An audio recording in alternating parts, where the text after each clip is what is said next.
बड़े पेड़ के नीचे भी वाले पेड़ों को छाया मिलती रहनी चाहिए, हवा मिलती रहनी चाहिए। कुछ लोगों को ये नहीं मालूम है कि हमारे प्रधानमंत्री कितने इंटेलिजेंट हैं। वे सब जानते हैं कि आप बोल रहे हैं, क्यों बोल रहे हैं, क्या बोल रहे हैं। मैं एक उदाहरण देना चाहता हूं। एक बार राज्यसभा में शपथ हो रही थी, नहीं लोग, हमारे बगल में लालू जी बैठे थे। उनका एक कैंडिडेट आया शपथ लेने। मैंने कहा, लालू जी कल ये पूरा प्लास्टर बांधे हुए था, कह रहा था झारखंड में गए थे लालू जी की जमानत के वक्त, तो लाठीचार्ज में मेरा पैर टूट गया। आज ये सही चल रहा है। बोले राज्यसभा में आने के लिए ही कर रहा था। तो मैंने की फिर टिकट क्यों दी आपने, फिर टिकट क्यों दी आपने? बोले इसकी जाति का कोई बड़ा आदमी नहीं था, देना था, मजबूरी में लाना पड़ा। मैं जानता हूं बहुत फ्रॉड था। तो सब जानते हैं मोदी जी कौन क्या है। कई बार ऐसी बातें मत किया करो आप लोग को, स्वयं आपके नेता को लगे कि ये ज्यादा शर्मिंदा कर रहा है।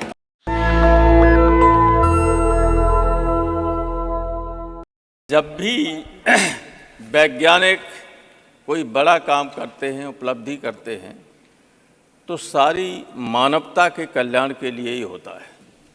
वो देश की सीमाओं के अंदर भी नहीं उसे बांधा जा सकता। हमारे वैज्ञानिकों ने जो अभी काम किया है, जो ये उपलब्धि है, कालांतर में इससे जो इसकी रिसर्च से जो रिजल्ट्स आएंगे, मुझे उम्मीद है उससे सारी दुनिया के लोग लाभान्वित होंगे।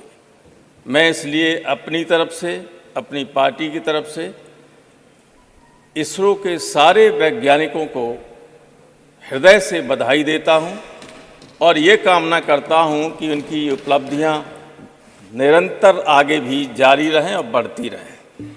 लेकिन इस अवसर पर अगर मैं जितेंद्र सिंह जी को बधाई न दूं, जो संबंधित मंत्री हैं, तो वो भी उचित नहीं होगा, क्योंकि आखिर लीडरशिप तो कहीं होती ही है। वैज्ञानिकों को मैं इसलिए भी बधाई देना चाहता हूं एक और काम के लिए, उन्होंने लैंडर का नाम विक्रम रखा। On a point Vikram of सारा भाई Professor, on a point of fact, Honorable Prime Minister is the cabinet minister for this department. that Go I ahead. know. I am his student. A अच्छा, student can always put sir, across ऐसा है। a situation. बड़े पेड़ के नीचे भी वाले पेड़ों को छाया मिलती रहनी चाहिए, हवा मिलती रहनी चाहिए। देश ये आपने बहुत ठीक कहा। When our first Prime Minister, a giant of a person, तब कहा गया था, nothing grows under the banyan tree. It is heartening to note क्या कहना कि यहाँ चाहते हैं? बनियान ट्री के नीचे आप इन लोगों से क्या कहना चाहते डॉक्टर हो? जितेंद्र भी हैं। Please go ahead. उसके नीचे एक भी नहीं पनपेंगे। सर,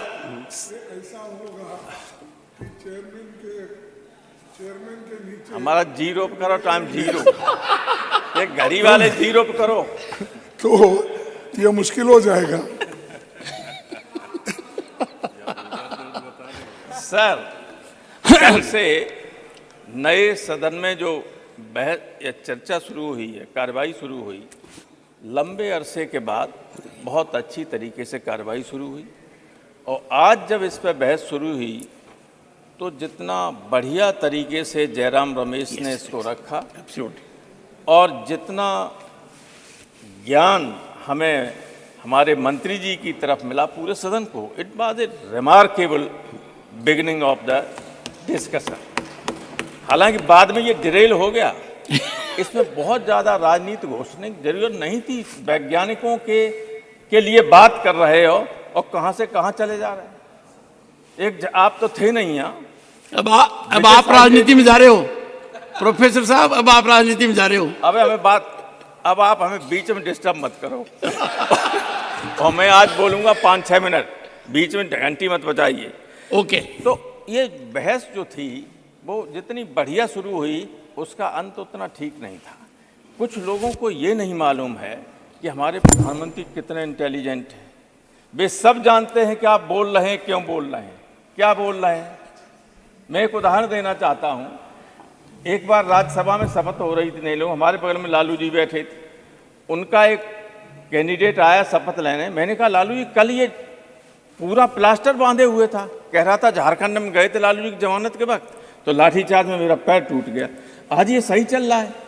बोले राज्यसभा में आने के लिए ही कर रहा था। तो मैंने कि फिर टिकट क्यों दी आपने, फिर टिकट क्यों दी आपने? बोले इसकी जाति का कोई बड़ा आदमी नहीं था, देना था, मजबूरी में लाना पड़ा। मैं जानता हूँ बहुत फ्रॉड था, तो सब जानते हैं मोदी जी कौन क्या है। कई बार ऐसी बातें मत किया करो आप लोग को स्वयं आपके नेता को लगे कि ये ज्यादा शर्मिंदा कर रहा है। कई बार कुछ लोग ऐसी बातें करते हैं, कौन नहीं जानता है, और जितना उनके लिए कहना चाहिए उतना कह भी नहीं पाते आप लोग। इसलिए मैं कहता हूं कि बहस को बहस तक ही रखिएगा। कई बार कुछ लोग अपने नेता का अनावश्यक नाम लेके उसको विवाद में ला जाते हैं, उसका आलोचना का उसकी कहीं आलोचना नहीं होनी चाहिए, लेकिन आप ऐसी बात कहेंगे कि लोग अनावश्यक उसके फिर जवाब देने लगेंगे। तो जो समझदार लोग हैं अपने नेता पर कभी आंच नहीं आने देते हैं। लेकिन आपके साथ मैं बीजेपी की लीडरशिप से कहना चाहता हूं, आपके यहाँ बहुत अच्छे अच्छे वक्ता बैठे हुए हैं, ठीक लोगों को बोलने के लिए मौका दिया कीजिए हमेशा। मैं राय देना चाहता हूं, उम्र में भी बड़ा हूं, अनुभव में भी आप लोगों से बहुत बड़ा हूं। मैं कभी राजनीति नहीं लाना चाहता हूं जब मैं बोलता हूं। इसलिए कहता हूं कि लीडर के अगर पक्ष में हो तो कभी अपने बातों से, अपने कर्म से उसके ऊपर लांछन मत लगने देना।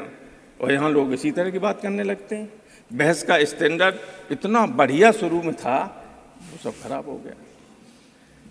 तो मैं तो केवल वैज्ञानिकों को धन्यवाद देने के लिए और ये गवर्नमेंट से चाहूँगा कि जो आप कहते हैं कितने पैसे खर्च हुए, इस अभियान के लिए जितने खर्च हुए उससे 10 गुना ज़्यादा भी खर्च हो जाते तब भी कम थे।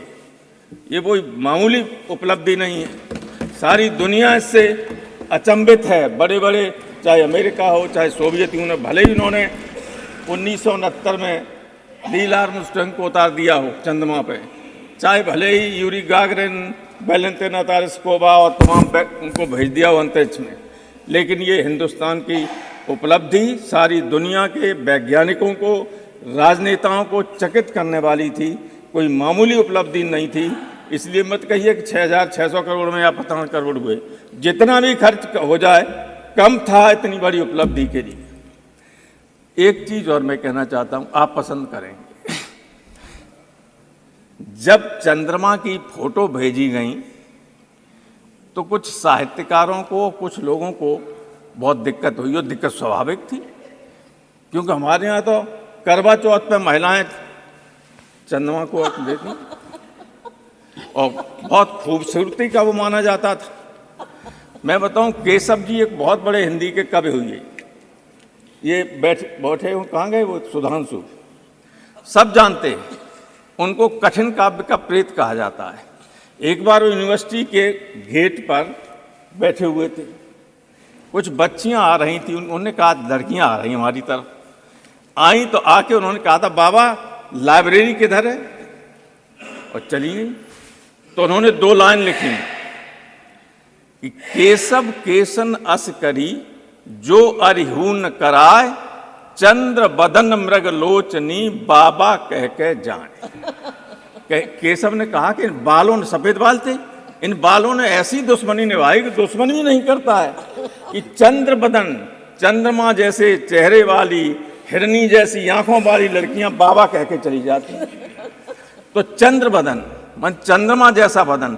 अब एक लड़की का नाम है शशि, उसने कहा साहब चेहरा इसका बहुत खराब है चंद्रमा का, हमारा नाम तो शशि, शशि माने चंद्रमा, कोई शशि प्रभा है, कोई चंद्र प्रभा है, इस और तमाम आदमियों के नामों के पीछे चंद्र लगा हुआ, सुभाष चंद्र, मानिक चंद्र, तिलक चंद्र, फला चंद्र, चंद्रमा से ही तो लगा हुआ था। अब ये है कि जाने अनंत काल से हम लोग चंद्रमा को बहुत खूबसूरत मानते रहे, इसलिए हम तो अपने वैज्ञानिकों को कहेंगे कि उनकी बदसूरत फोटो मत भेजिए, रिसर्च करते रहिए। लोगों के मन में ये 6 मिनट आपने काफी समय दिया मुझे, आपको बहुत बहुत धन्यवाद। और मैं पूरे सदन के सदस्यों को बधाई देना चाहता हूं, वैज्ञानिकों के साथ साथ आज एक बहुत अच्छे काम में हम लोग यहाँ जुटे। Thank you. नेशनल दस्तक की आपसे गुजारिश है कि अगर इसको बचाना चाहते हैं तो नेशनल दस्तक को सब्सक्राइब करने के लिए रेड कलर के सब्सक्राइब बटन को दबाएं, फिर बेल आइकन की घंटी दबाएं। नेशनल दस्तक को बचाने के लिए बहुत जरूरी है कि हर खबर को शेयर करें, लाइक करें, कमेंट जरूर करें।